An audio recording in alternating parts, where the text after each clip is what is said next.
अब यहाँ से शुरू हो गया धार्मिकता पुनः पनपेगी पूरे विश्व में, इस बिना बात बने नहीं जीव की। तीसरी यज्ञ हवन की, चौथी यज्ञ प्रणाम है, यहाँ के दंडवत प्रणाम कराया जाता है। इससे अभिमान नाश होता है। अभिमान नाश हुए बिना भगवान नहीं मिल सकता। रावण में आदि नहीं आई, नहीं आपसे भक्ति तो आपसे 1000 गुना अच्छी करता था वो, लेकिन साधना गलत थी, आस्था सही थी।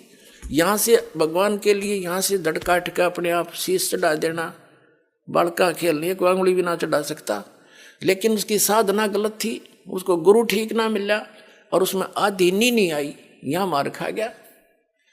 तो आधीनी सबसे पहले आनी चाहिए जीव के अंदर। कहते हैं संत मिलन को चालियो तज माया अभिमान, जो जो कदम आगे रख ओ हे यज्ञ समान। जैसे आप यहाँ आते हो, एक बालक बन का आवे, जैसे स्कूल में बच्चे जाते हैं, चाहे वो राष्ट्रपति का हो चाहे प्रधानमंत्री का हो, बालक तो बालक का होते हैं और उनको एक ही बेंच पे बिठाया जाता है, एक जैसी व्यवस्था की जाती है।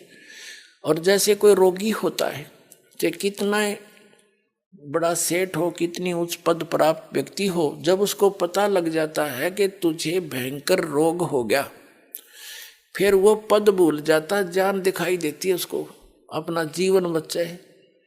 डॉक्टर जैसे भी कहता लेट जाइए, तुरंत लेट जाता है। यहाँ बैठ जाइए, सांस जोर से ले छोड़, कुछ भी कहे सारी करता है वो, उसमें भूल जाता मैं कौन हूं। तो पुण्यात्माओं, आप जन्म और मृत्यु के दीर्घ रोग से ग्रस्त हो, आप इस हॉस्पिटल में आए हो जहां पर इसका ट्रीटमेंट है, विश्व में और कहीं पर भी नहीं है। तो इसके लिए आप जी ऐसे आइएगा तो लाभ होगा।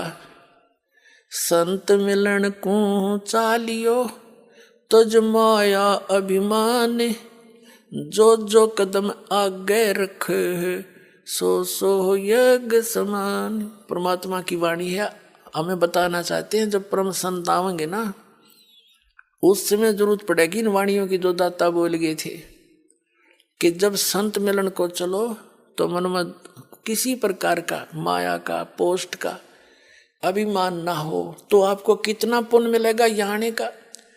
एक कदम भी रखोगे ना, वो भी यज्ञ के तुल्य होगा। एक धर्म यज्ञ करने के लिए कितना खर्चा करते थे वो लोग, राजा लोग। वैदिक विधि से कहते 100 मन देसी घी, 100 मन देसी घी प्रयोग किया जाता था एक यज्ञ संपूर्ण करने में, जिसमें भंडारा भी होता था और हवन होती थी, बस इतना ही काम था। तो परमात्मा कहते हैं जहाँ 100 मन घी लगेगा तो अन्य आइटम कितने लगेंगे, यानी कितना खर्चा हो गया। और वो उस यज्ञ का पुण्य आपको संत दर्शन के लिए चलने में आदीनी भाव से, सच्ची लगन से, एक कदम से मिल जाएगा। इधर एक कदम भी रखा तो वहां से यहाँ तक कितने कदम रखते हो, कितने पुण्य आपको प्राप्त होते हैं। पुण्य उसी को प्राप्त होंगे जो आधीन बनकर आवेगा। अति आधीन दीन हो प्राणी, और ताको कहना ये अकथ कहानी। कहते वे विक्षण का भाग बडेरा, दासातन आया तिस नेरा, दासातन आया तिस विश्व बीसा, और ताको लंक देई बख्शीसा। ऐसा दासातन है भाई, लंक बख्शते वार नीलाई। कहते हैं विभीषण तो अधीन बना कबीर पर, वो परमात्मा कबीर जी का शिष्य था। ये लंबा कथाएं हैं, धीरे धीरे आपको सारी पढ़ावांगे पढ़ाई। विभीषण जैसे एक भक्त ने प्रश्न किया, कहने लगा जी मैंने रामायण खूब सुन रखी, पढ़ रखी, महाभारत पढ़ रखी, रामायण के अंदर मैंने एक शंका मेरे मन में है कि विभीषण और मंदोदरी ये 2 भगत की तागे वहां पर, और सारा राक्षस हो रहे थे उधर अभिमान में, मांस खाते थे और दारू पीते थे और मस्तार रखा था। ये 2 भगत कैसे पा गए, उनकी महिमा देखा, ऐसा ज्ञान उनके पास कहाँ था। न बोला जी मैंने सब मंडलेश्वरों के पास, आचार्य शंकराचार्यों के पास ये प्रश्न कर लिए, किसी मेरी संतुष्टि नहीं हुई उनसे। तो मैं बोला भाई इस यह संतुष्टि दास तो होगी, सोनी बताऊं तेरे। फिर उसको सारी कहानी सुनाई कि कबीर परमात्मा 4 युग में आते। सतयुग में सतसुकृत नाम से आए थे, त्रेता में वो मुनिंदर नाम से ऋषि नाम से आए थे। द्वापर में करुणामय नाम से और कलयुग में वो कबीर नाम से आए थे। जब मुनिंदर नाम से त्रेता में परमात्मा आए हुए थे, उस समय एक नल और नील नाम के दो शिष्य बने थे। वो बहुत दुखी थे, उनके आशीर्वाद से वो स्वस्थ हो गए थे।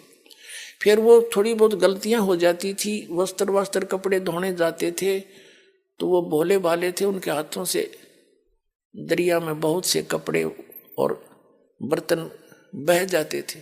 तो परमात्मा ने उनको आशीर्वाद दे दिया था, बेटा सेवा तो करो, लेकिन आज के बाद तुम्हारे हाथ से कोई भी वस्तु पानी में नहीं डूबेगी। उसके बाद परमात्मा एक चंद्र विजय नाम का भाट था लंका के अंदर। उनके 16 सदस्यों ने, घर के सदस्यों ने, पुत्र वधुओं ने, पुत्रों ने, पुत्रियों ने, सब ने उपदेश लिया था कबीर जी का। और उस वो भाट जाता था राजा रावण के वहां पर, उन गीत ज्ञात सुनाने, उसकी महिमा गाता था। और उसकी पत्नी जो कर्मवती थी वो जाती थी मंदोदरी को चुटकुले चटकुले सुना के, उसने बूंदी अच्छी सुना के ज्ञान सुनाया करती थी। और जब उसने ये ज्ञान हुआ, उस कर्मवती ने भाट चंद्र विजय की पत्नी को परमात्मा का ज्ञान हुआ, तो फिर मंदोदरी को वो ये ज्ञान सुनाने लगी, ये वचन परमात्मा की महिमा के। तो मंदोदरी ने बोली ये कर्मवती चंद्र विजय की पत्नी भाटनी से कि तेरे अंदर तो सारा गोबर भरा था, सारी बेहूदी बात करया करती, तू आज ये अमृत वचन कितने ले आई। तब उसने बताया कि हमारे घर भगवान गुरु जी आते हैं, उन्होंने मुझे ज्ञान दिया मंदोदरी, और ऐसा ज्ञान है मेरा जी करे तो सारे ने बता दूँ। फिर मंदोदरी खूब सुनती, बोली तू उन बकवादा ने छोड़ी, मुझे ये ज्ञान सुनाया करे। और कहने लगी तेरे गुरु जी आओ ना, उसने मेरे पास ले बुला के।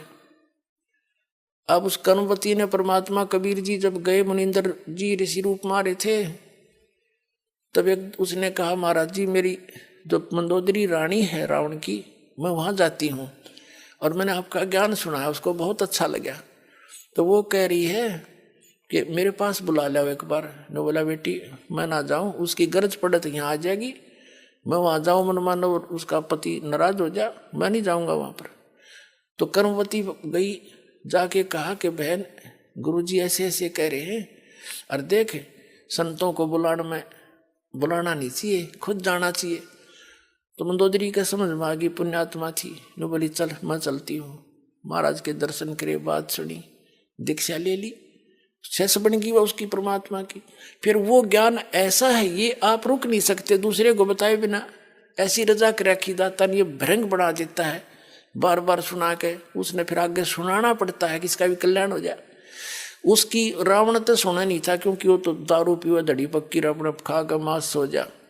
उसका देवर था विभीषण, उसको लगी समझान, उस काफी वो सुनता रहा, बहुत ध्यान से सुना। तो वो कहने लगा कि आपने कल्याण करा लिया, फिर मुझे भी तो कल्याण करा मेरा भी।